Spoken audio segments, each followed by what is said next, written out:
ఇంక స్టార్ట్ చేద్దాం. వస్తున్నాడు అబ్బాయి వస్తున్నాడు. హలో అండి, నమస్తే. నేను మీ రాశి. అందరూ ఎలా ఉన్నారు? ఖచ్చితంగా అందరూ బాగున్నారు. మీ అందరికి నా మీద ఇంత ప్రేమ ఉందని తెలియలేదురా. ఇష్యూ జరుగుతుంది. శివాజీ గారు ఏదో was talking about something and Shivaji గారు మాట్లాడింది 100% తప్పనైతే నేను అనను.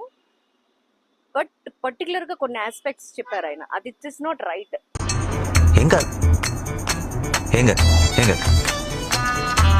హీరోయిన్స్ గురించి అని కాదు కానీ, అండ్ ఆల్సో ఆయన he felt so bad about himself that అనుకోకుండా 2-3 పదాలు ఆయన అబ్యూజ్ గా మాట్లాడడం జరిగింది. And also he said sorry. నాకు ఏం చేయాలో తెలియట్లేదు.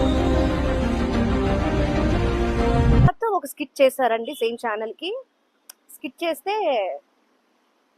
అది నేను చెప్పాలి కాబట్టి చెప్తున్నాను. రాశి ఫలాలు అనేది వర్డ్ వాడారు. దానికి యాంకర్, ఆ ఎపిసోడ్ యాంకర్ రాశి గారి ఫలాల గురించి మాట్లాడుతున్నావు అని అడిగింది. యాజ్ ఎ ఉమెన్, నువ్వు రాశి గారి ఫలాల గురించి మాట్లాడుతున్నావా? How can she ask? నేను అది గమనించలేదు, అంటే మైండ్కి తీసుకోలేదు. ఏంటా గొంతు, ఏంటా భాష?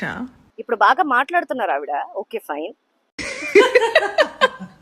మీరు చేసి పెట్టాలి. చూద్దాంలే. చూడటం కాదండి, మీరు చెయ్యాలంతే. సరే.